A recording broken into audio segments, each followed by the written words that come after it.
Whatever it is, it's for communication that the city manager designates comes through the budget. And then the remainder is issued probably right now. Okay, just do the top one. To the top board. The cultural tourism. CTAC is the acronym itself. Cultural So we don't. Tourism Advisory Board. It's nicely done. Is that on our consent agenda or like, or do we vote on it at all as a council? I think you guys vote on the criteria for the funding. It's part of, I think it's in, I think it's in the, it's stretching my memory. I'm gonna go ahead and call this meeting to order. We'll talk about it. Yeah. And. We have a quorum and it's time and Oh, but I didn't. we are streaming. Oh, we have another person waiting. Cat's waiting. Cat's waiting. Great. So President Arhoy, Stapleton, Nordic. and it looks like our alternate or our other member is not here, neither is our alternate, but we do have a quorum, so we'll go. Online, we have Mark Hendrick from Summit and Kat Abrams. Hey there, and Jessica Blakely. Welcome. Thanks for joining us today. We will just get right into it. Justin's not able to be here today, but he did send us a written update, so you have that in your packet. I testified recently during legislative days with a panel of it was the 3 mayor panel from the city of Dean and the city of Hillsborough and myself on our revenue challenges, essentially as it relates to homelessness. I think it was a good education opportunity, and then and having the 3 of us kind of go in tandem, I think was fairly effective. And then Jason Pulley did the testimony on housing production and the infrastructure needs that relates to housing. So I think those we were present for 2 hearings on ledge days, which I think was good. And then I don't know, Courtney, do you want to highlight anything else from Justin's letter? No, thank you. Okay. I know we have ledge days coming up. It seems like we have them coming up again. It says here in January, but I thought we had a set before then, maybe not. I brought the calendar because I don't retain anything anymore. Ledge days are going to be. Oh, November 6th through 8th. November 6th through 8th, and then again 10, 11. Gotcha. Thank you. I missed that conversation. So then, yeah. And it is also true that I gave all of you an update in an email about those very hearings. And it's also, I think, perhaps back in September, I gave you all another legislative update and attached this beautiful calendar that articulates all of the important dates in Okay. the state calendar. If nothing else from the state agenda, then or recap, we'll go to Mark. Hi, Mark. We Hello. last met this group on September 8th, so much has happened since then. Yes, a lot has happened since then. There's a bunch happening right now here in the US Capitol. If any of you are aware of that.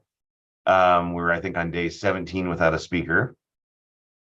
And that's kind of sucking up a lot of the air and oxygen here in the room. That's the main thing that everyone's talking about. Another client in town this week, and that was the topic du jour in every single office we went into. So it's kind of put a slowdown on a lot of other stuff that's happening right there.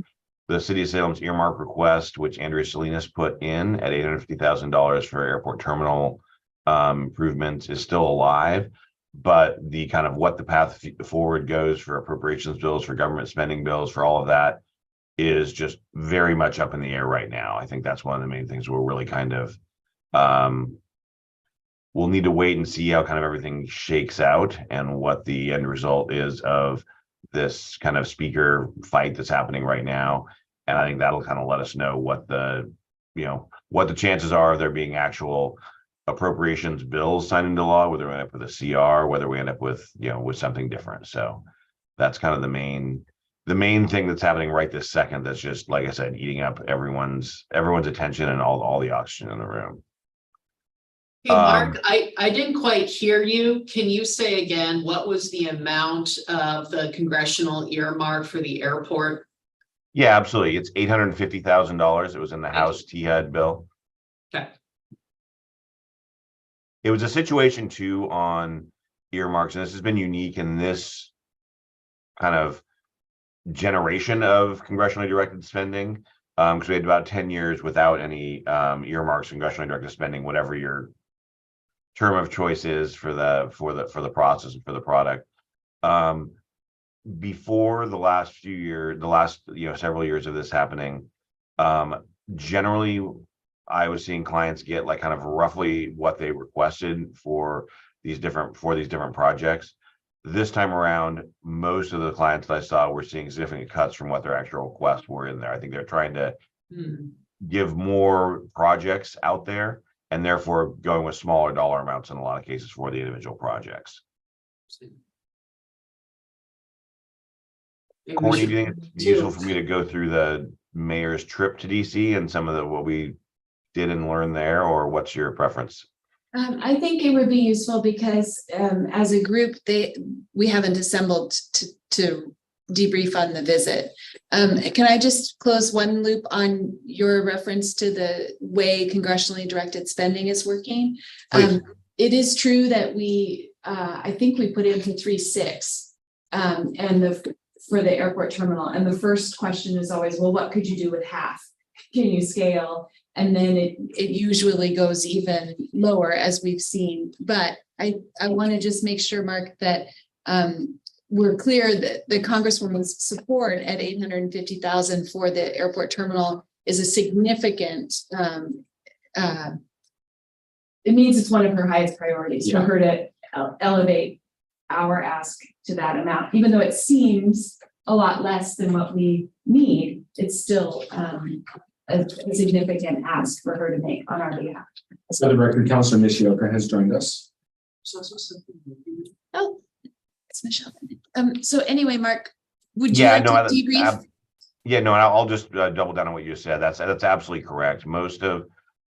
For Democratic members of Congress, most of the earmarks I was seeing were either at $500,000 or $850,000. $850,000 for this year in the House is a significant earmark.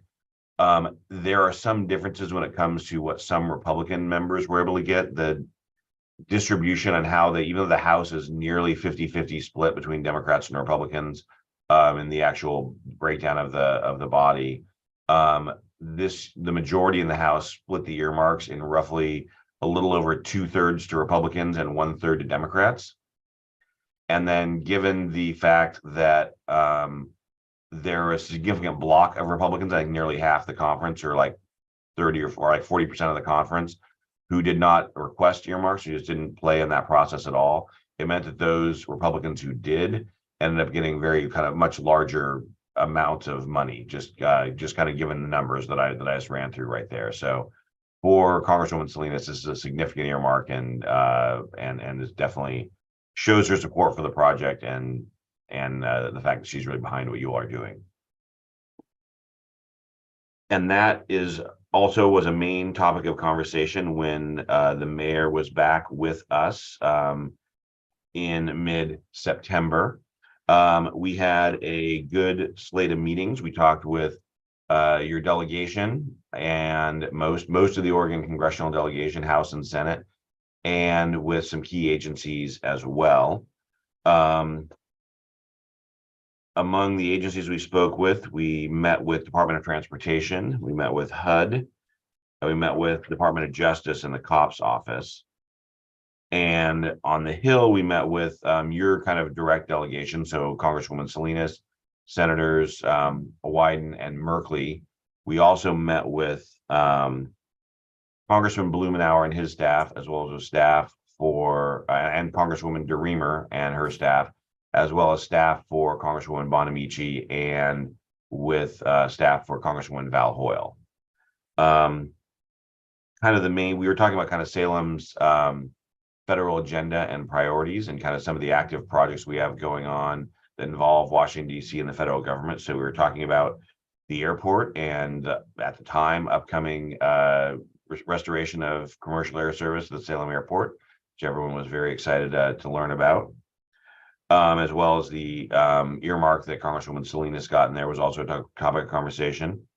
We were talking about the city's transportation priorities, including the active Safe Streets grant for safe streets through that the city of Salem and bike and pedestrian improvements, as We well learned as that the active- gentleman who administers that program is a Willamette grad.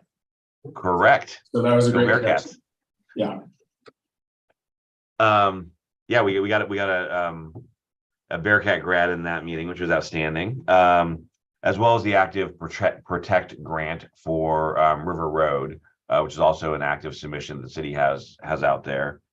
We kind of talked looking into the future about Front Street and the need for the eventual need we'll have for a partnership with the federal government on some projects in order to kind of open up that area for development and move that whole development forward. And we also talked, and there are other issues we covered as well, but we also covered in pretty much every meeting on the Hill. We also talked about housing and some of the strides that the city is making, as well as the challenges that exist kind of on that front. Then with the agencies, with DOT, we were talking about the 2 active grants we had, as well as just about the transportation kind of needs for the city going forward. With HUD, we talked about kind of housing needs and challenges broadly, but we also kind of dove into the weeds with them on a couple of kind of much more specific issues, like the city's issues with the RAD program, and kind of how to help the fact that the city, by being such an early adopter on this federal program, is actually does worse than other cities that kind of came along later into the program, and how to maybe kind of fix that. And had a good kind of follow-up meeting with Senator Wyden's staff, where we really dove into that as well, and their interest in helping us out there. And then I was not, Mark, if I could interject for a second. please. So in regards to the HUD meeting, the HUD folks were the most prepared of anybody. I think that when we met, they had done their research on all of the things we had going on with HUD, and they were great. And as luck would have it, our staff was at a conference with the regional HUD people at the time. And so the staff we were meeting with actually reached out to the regional folks, and Jessica and Nicole made some great progress and connection on some of the issues that we're working on through that. And they were kind of immediately responsive. So that's really opened up some doors. It was surprising. Yeah. I got word that contact had been made in the regional conference, and I had to look at the agenda to see if you had been meeting with them already. And it was like really, really fast. It Yeah. was really nice. No, it's nice when those synergies can work out when everything's timed out like that. And sometimes just even the requesting meetings in DC with the folks at headquarters can shake things up when it comes to what's happening kind of out in the regional level. Hey, Mark, I have a question. Please.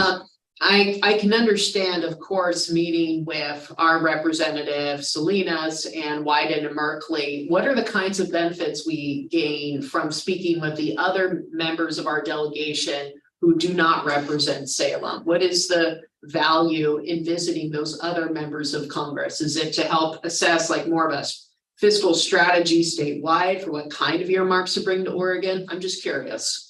Yeah, no, absolutely. Good question. It is, I would say the most value that we get when it comes to the Capitol Hill meetings is meeting with our direct delegation, those who directly represent the city of Salem.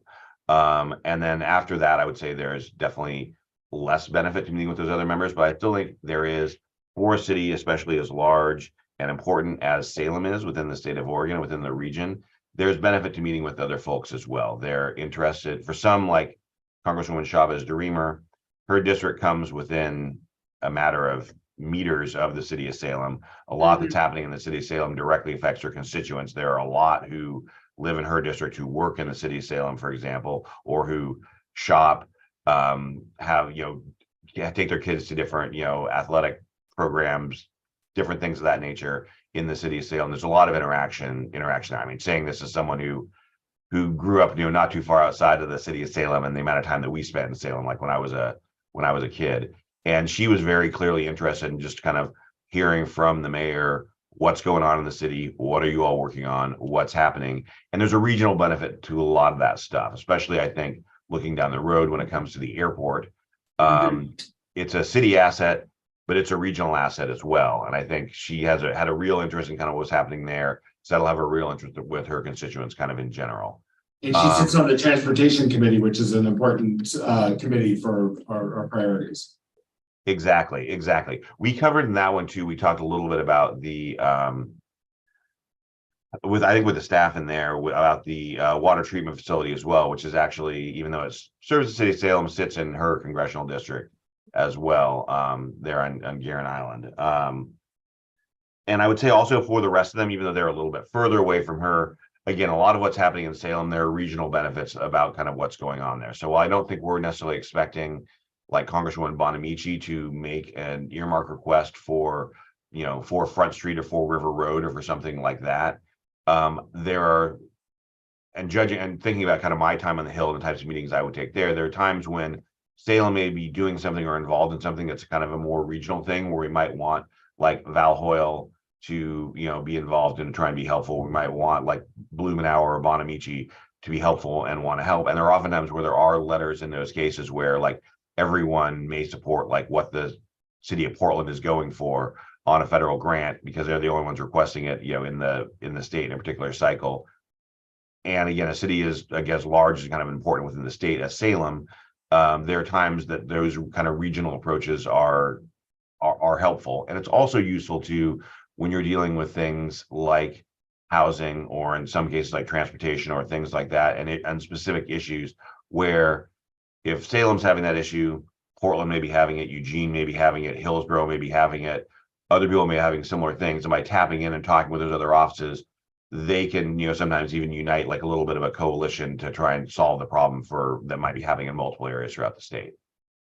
Thank you. Go ahead. Mark, I have a question. This is Councilor Nishioka. I see on the Salem Municipal Airport grant opportunities. Is there some possibilities that this would include preserving and help funding the second runway that would be really great to keep? That's something I think there definitely is a possibility of trying to get funding for that. It's not something I at this point have really kind of dove in on, but there is money for airport infrastructure is definitely something that's out there and that's available. And something like restoration or construction of a second runway is definitely something that that is in the realm of the possible. So it doesn't meet the standards required now, so it would be support to get it to that point. So we already have it. It's just like the funds to get it to the point where we would then continue to have the FAA support or approval, I guess.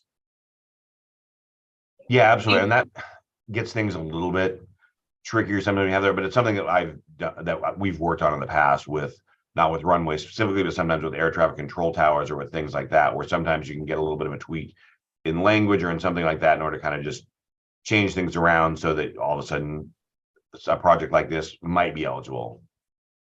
Thank you. Absolutely.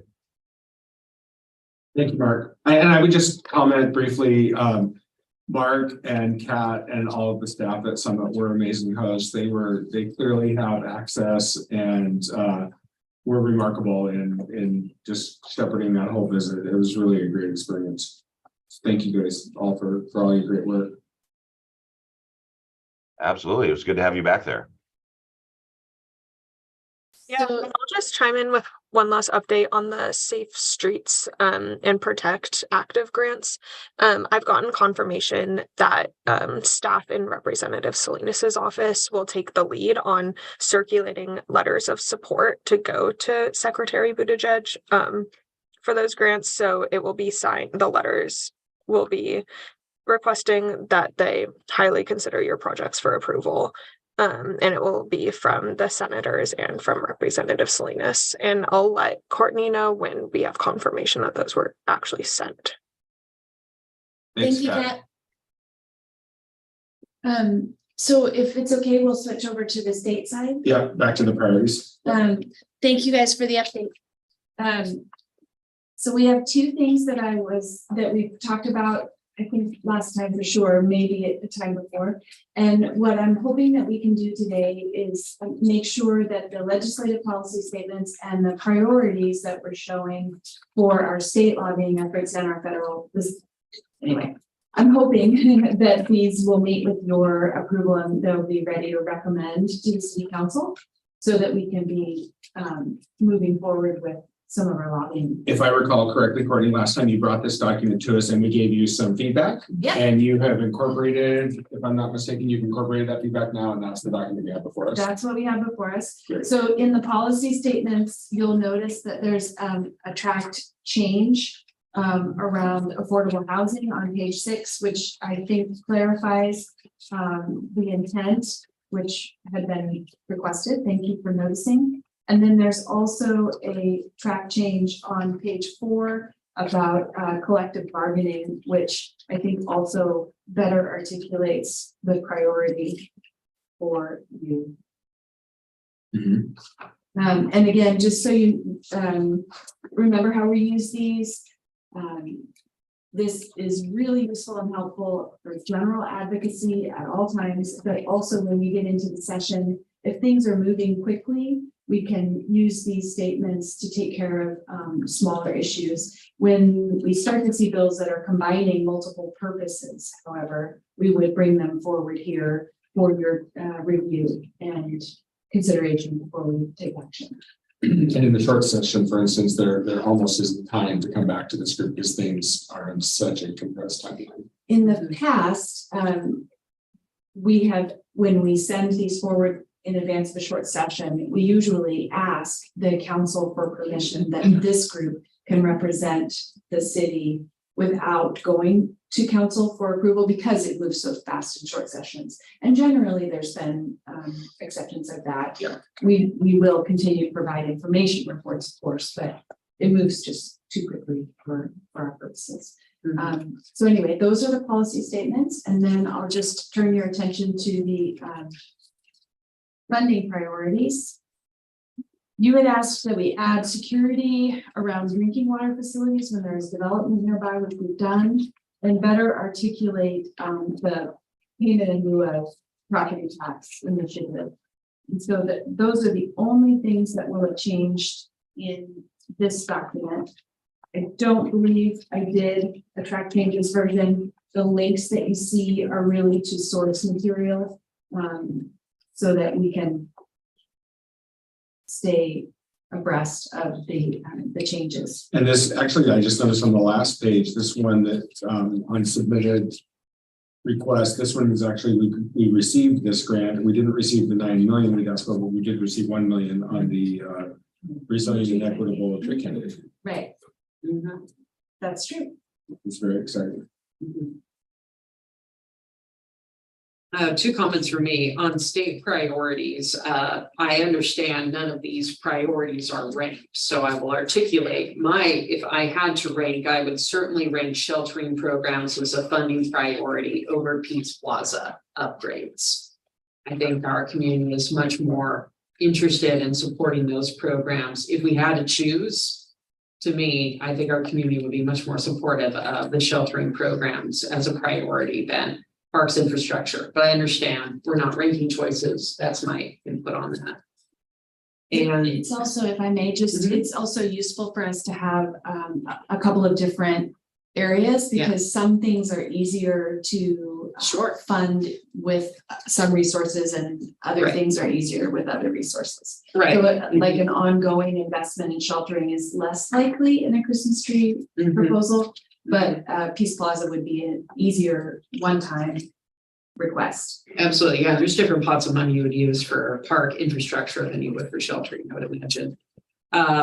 I like the updates to the affordable housing policy statement. I think that does clarify it, and less words is typically better. I certainly agree with that. Speaking of less words, I still feel strongly for management rights and collective bargaining. The only statement that I'm supportive of is the last one, support efforts to provide cities. The rest I'm not supportive of. Those are my comments. Thank you. Any other comments?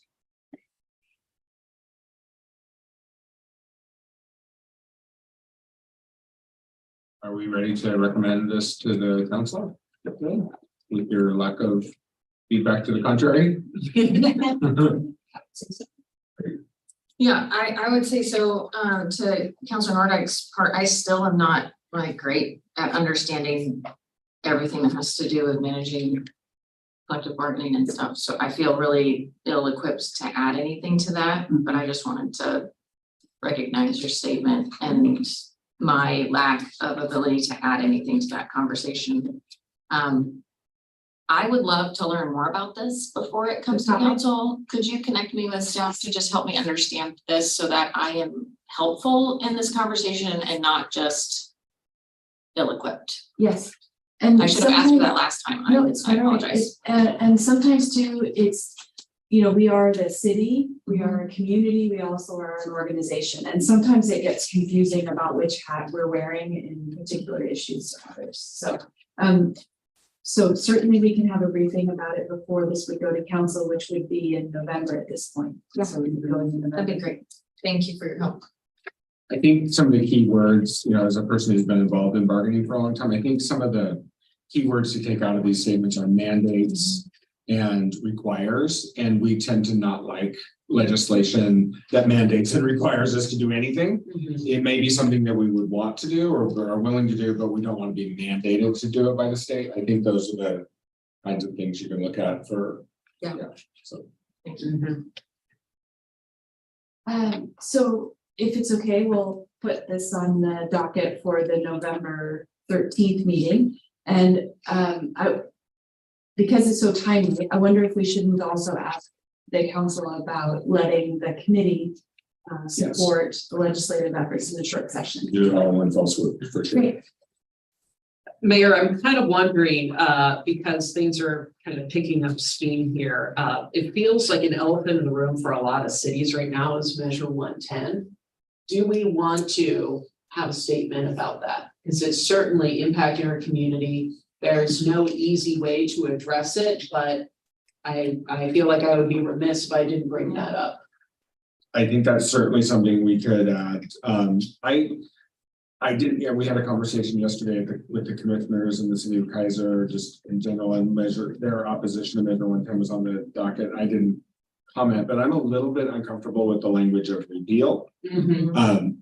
I like to think about, you know, how to amend it, make it better, those kinds of things. Certainly it needs to, there are problems with it. I mean, there's no doubt about that, but I think just Right. in my mind, repeal means wipe it out completely, and I don't know that that's Mhm. not where I am with that. Yeah. But there are certainly things that I think need to be done to make it better. And so would be totally open to a statement about that.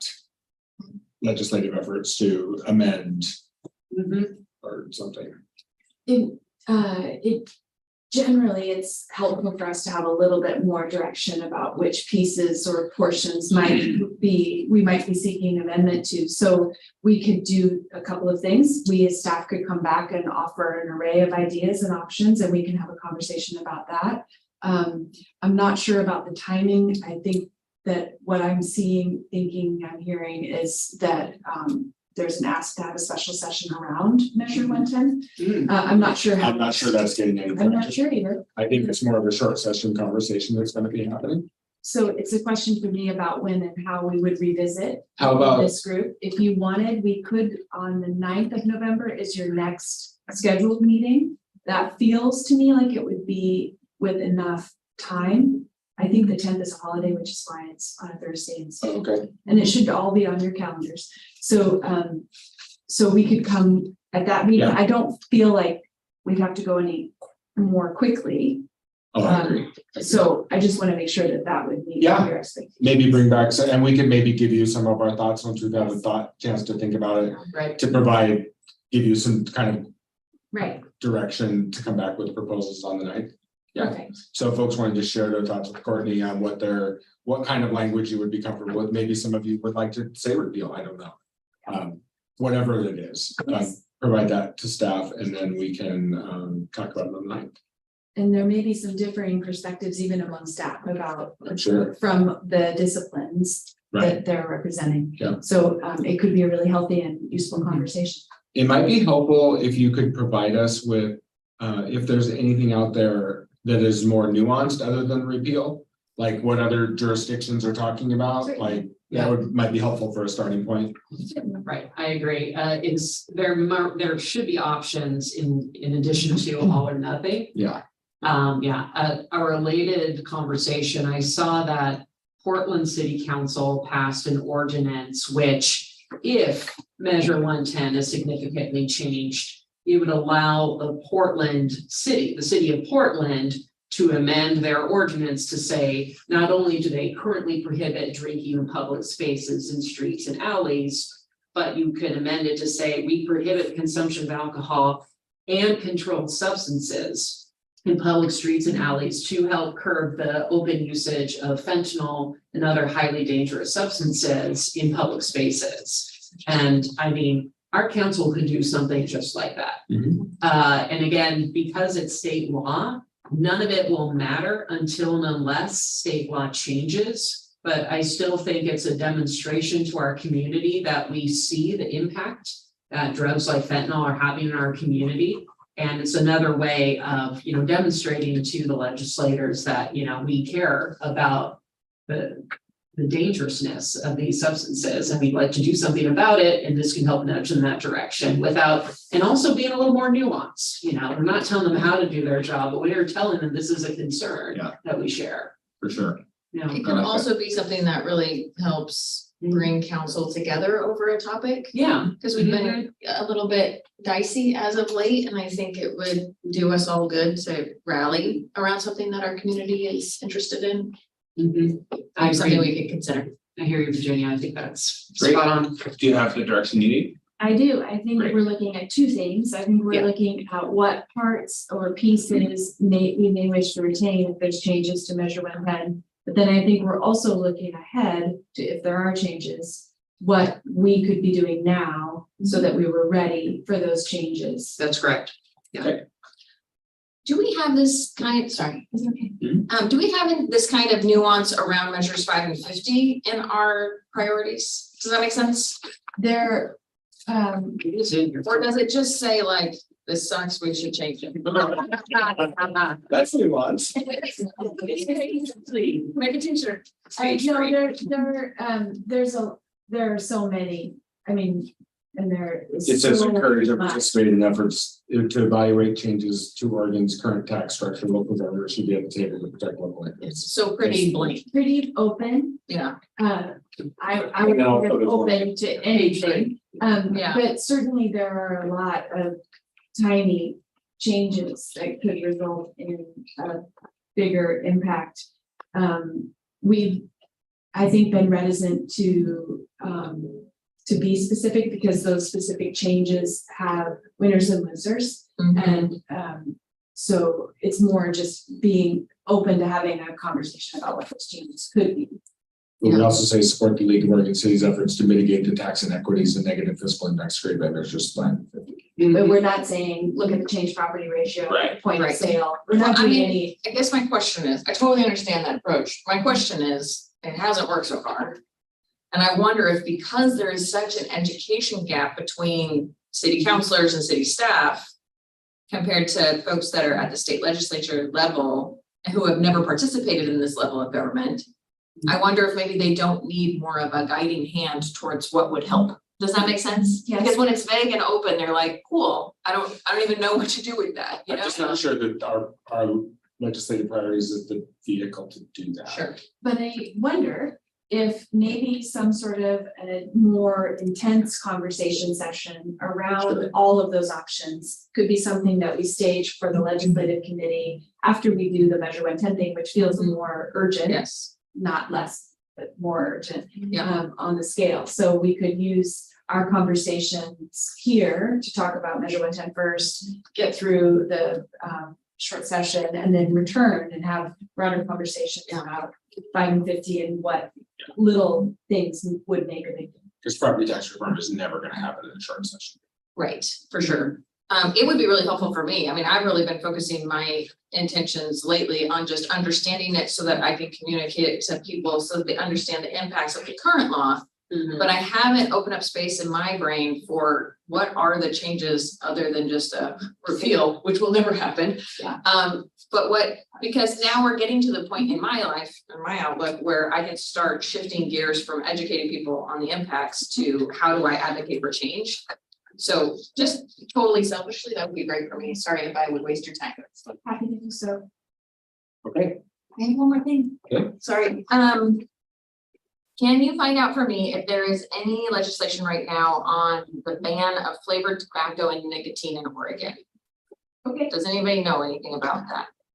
I know that there have been episodically, Okay, but I don't know right this minute if there is a legislative concept being floated. I'm sure there would be. I don't know about short session, but sure. I'm sure there would be. I've received several requests from some folks in our community that are hoping that we as a city council can help support any kind of legislation at the state level for banning those flavored tobacco and nicotine uses here in Oregon. And so I was hopeful that we could either write a letter of support if there was something like that out there, or maybe or I can direct these folks to talk to our delegation to actually get a bill.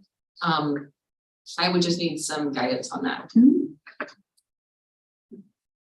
That's all I got. okay, We can certainly go back and see who sponsored in most of the recent sessions, and I'm sure there will be another.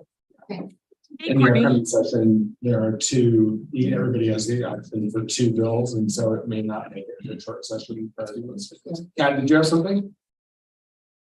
Yeah, sorry. I was just gonna hop in really quickly that was actually a bill I was tracking last session. It was House Bill 3090, sponsored by Rep. Reynolds, and it did not make it through. But I know that she and many other doctors in our legislature are very, very committed to the concept, and I would not be surprised if they bring it back. And there's a pretty strong coalition around it as well. Thank Thank you. you. That saved me so much time. Thank you. I was like, should I hop in? I know this isn't federal, but No, it's but perfect. yeah. Thank you, Kat. Yeah, that, it's often, the bill number is the controlling variable in all the searching. So thank you so much. I have a question, again, state priorities, and the mayor mentioned that each legislator can bring two bills. Are we going to be asking any local legislators to have one of those bills be our bills? Because I can't tell from this document if we have something specific we're gonna be asking them, or is it a little soon to tell? We Have a little are, detail? we are asking one of our legislators to help us with some revenue through a bill, Okay, and I'll be happy to chat with you more about that. Great. offline. sounds good, thank you. It's Yeah. still just a little too early. but- Yeah, I didn't know where we were Yeah. at in that, so I understand. Thank you. anything else? I have nothing else. Oh, wait, I lied.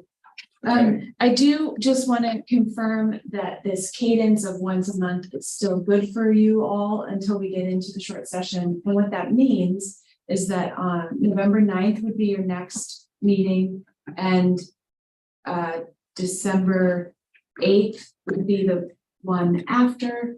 And then when we get into January, February, we would pick up the pace. Yes. So just want to make sure, because there was a little bit of confusion about what was on calendars and not on calendars, and just want to make sure that. So when you that's pick up the pace, are you saying like every other week, the Mm, second probably. and I'm- fourth or something like that? February, February will probably be every.